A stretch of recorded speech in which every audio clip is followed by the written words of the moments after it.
এই দেশগুলো নির্বাচন করার সময় অবশ্যই কয়েকটি বিষয় মাথায় রাখতে হবে। ভাষা, স্থানীয় ভাষা শেখা সফলতার চাবিকাঠি।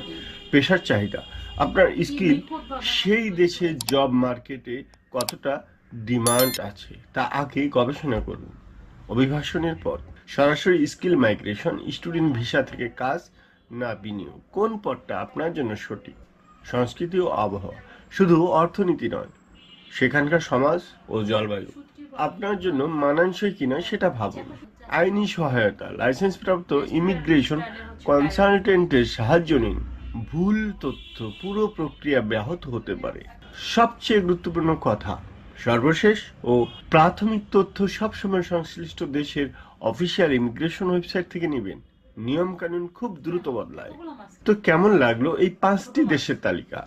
কোন দেশটি আপনার সবচেয়ে ভালো লেগেছে নিচে কমেন্টে জানান। যদি আপনার কোনো নির্দিষ্ট দেশ নিয়ে প্রশ্ন থাকে তাও লিখে ফেলুন।